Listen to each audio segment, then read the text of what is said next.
Hey guys, Golf Nerd here.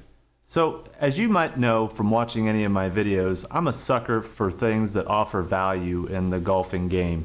And one of the things I've really grown to love are several of the different products that Kirkland has to offer. Well, they've recently come out with a version 3 of their 3-piece golf ball. And in this video, I'm going to compare version 2, the silver box, to the new version 3. Now, looking at it, they don't even call this version 3, where they used to call this version 2. There's really no indications on this that it's the new and improved version. So it's really going to be interesting to see what changes, if any, have happened. So in this video, what I'm going to do is I'm going to hit a series of shots. And at the end of the video, I'm also going to do like 10 wedge shots of each and see how the cover holds up. The two biggest concerns for this particular golf ball is one, it is very, very spinny, at least version 2 and version 1 was. So we'll have to see how version 2 performs. But the other really big issue is the fact that the cover is not very durable and it gets cut very easily by wedges. So I've seen that. I think anybody that's used the ball has seen it. It doesn't really bother me too much. You know, I've seen some studies that Ping released about cover durability and its effect on ball flight. And there's really not that much science that says that a cut or a ding in the cover of a golf ball affects the flight. Having said that, though, it'll be interesting to see if they've addressed the elephant in the room, which is the cover durability on version 3. So with no further ado, let's hit some shots and we'll see how the two golf balls perform. So I'm going to start with version 1. I'll hit like 3 drives. We'll see what kind of numbers we get. And then we'll go on to version 2.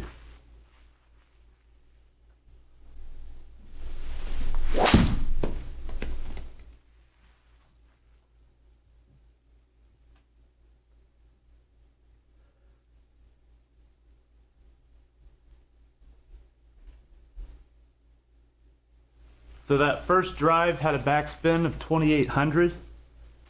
I do want to say before I hit shot number 2 that there is a metal dot on the ball so the Mevo Plus can read the spin.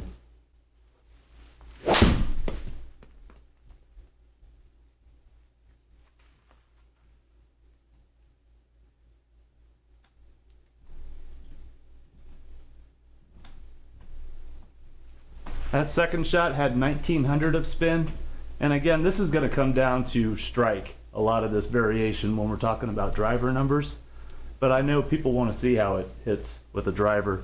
So just understand that my variability is going to be a lot greater. And for anybody curious, this is the opening tee shot on Sanctuary on GS Pro. It's one of my favorite courses to play.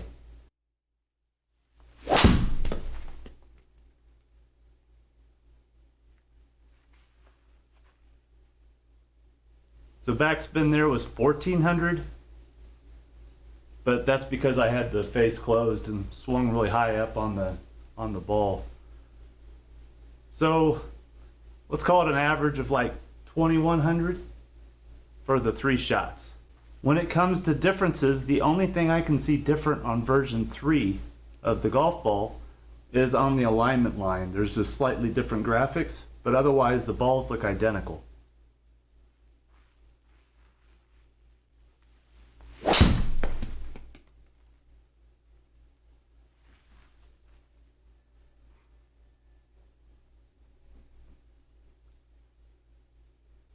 That shot was 2,700 backspin. I didn't notice anything in terms of feel that was different.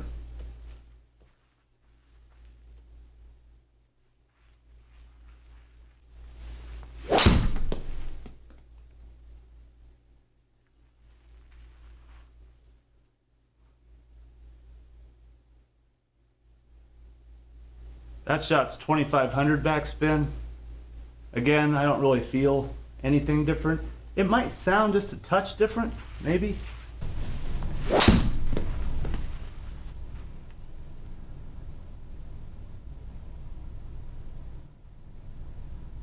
That shot was 2,600 backspin.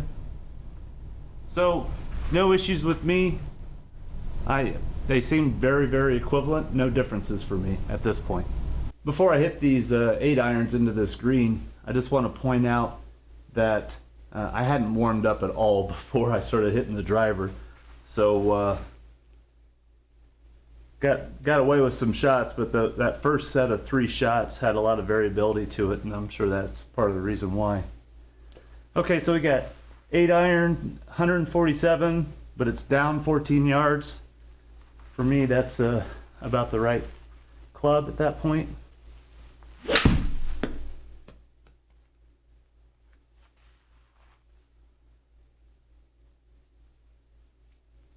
So first shot with version 1, 5,400 RPM, almost 55.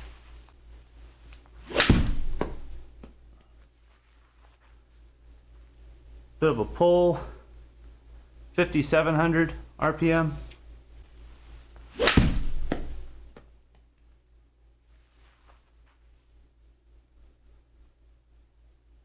So that was a better strike, 6,100 RPM. So version 1 was about 5,500 to 6,100 RPM backspin. Now let's see what version 2 performs like.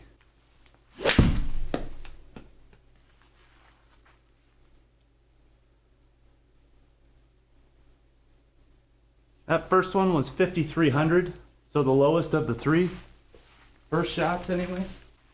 I had a decent angle of attack, so this ball might be spinning slightly less than the previous version.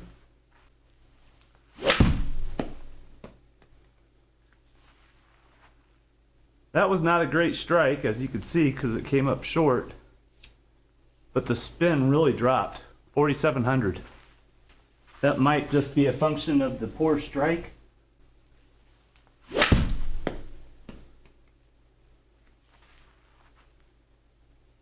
Better strike, not necessarily great direction. 5,700. So we'll hit one more just to see if we're living in that mid-5s kind of range.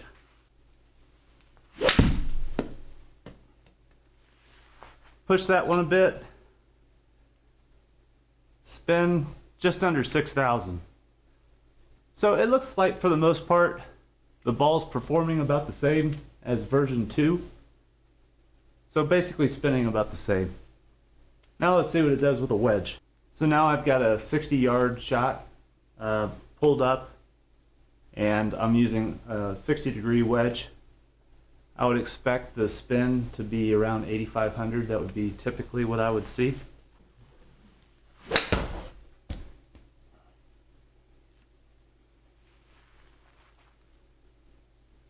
That first one was a little high, 9,200, but the face was open. Not a great strike. See if we can improve on that a little bit.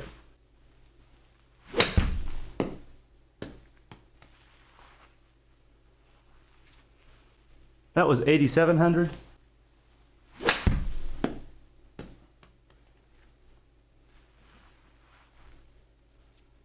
That was 9,500.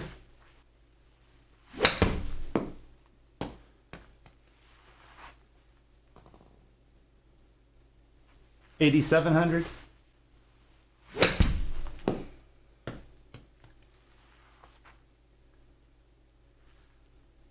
That was 7,800.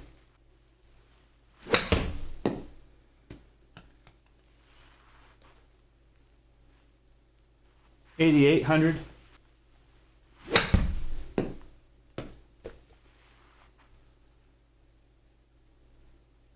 $8,200.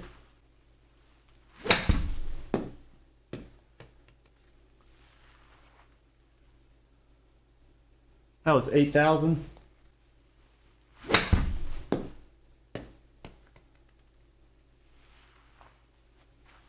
That was 8,500. We'll hit one more, and we'll switch over to V3.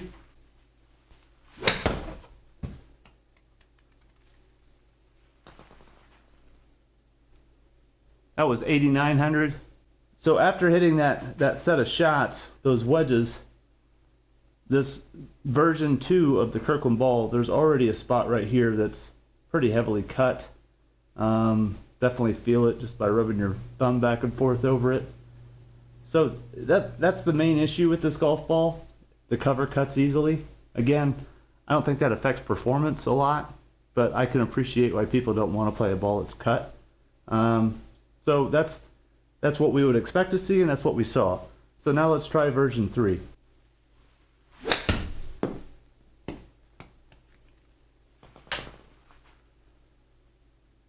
First shot, 88, almost 8,900.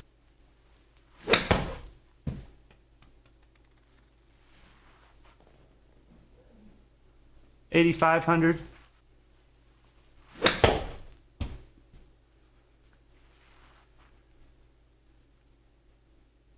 $8,500.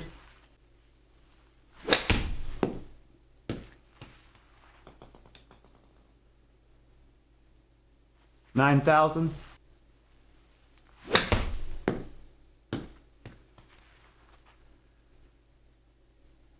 $8,300.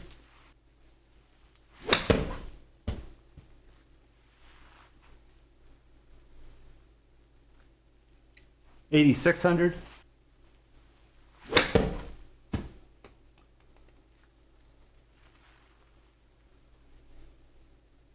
$6,900, but that was a really poor strike.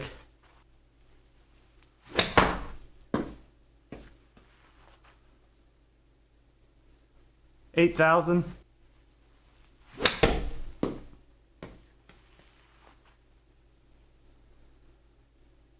That was $8,100.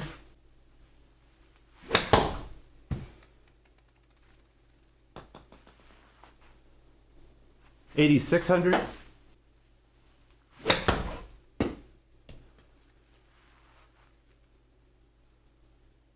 That was $8,200. Now if I check this version 3 ball,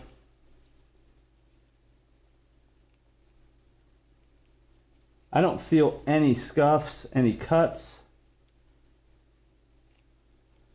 So what I'm going to do real quick, just to confirm that, and I'm not going to show these next shots, but I'm going to hit like 10 additional wedges and just try to hit them pretty darn hard. So the type of swing that would have normally cut the surface on the old ball, and see if this holds up any better.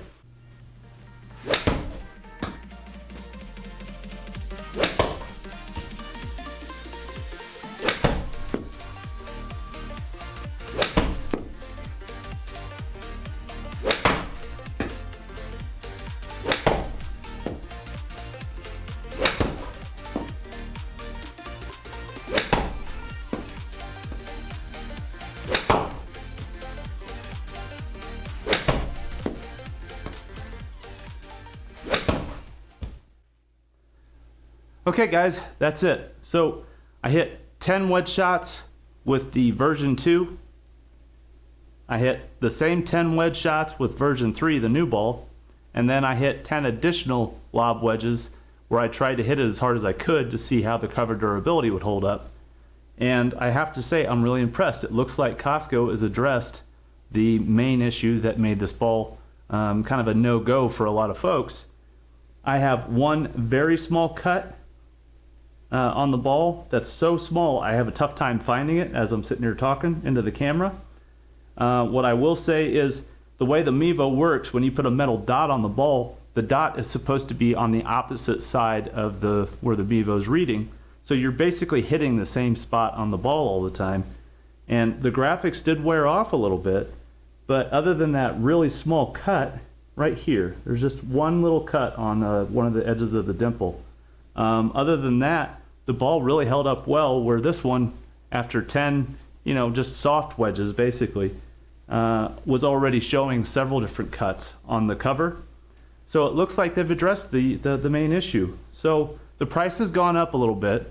This was a $30 ball for version 2 for 2 dozen, and now this is $35 for 2 dozen. Very great deal in the golf ball market for a 3-piece ball that spins as well as this does, feels as well as it does. So certainly something you ought to consider, and it looks like they've addressed that cover issue, which is great news. So if you're not a high swing speed player and a little bit more spin could help you out, you might want to try this version 3 when it gets to the shelves. I ordered one right away and it already said that the stock was limited. So it might take a little while for this to come out, but once you see the packaging in that black packaging that I showed at the beginning of the video, that's what the packaging is going to look like, and that way you'll know it's version 3. Well, hopefully you found this video helpful. If you did, love to have you subscribe. It really helps the channel if you hit the like on this particular video. But that's it from the Golf Nerd. Hit 'em long and straight, and I'll see you next time.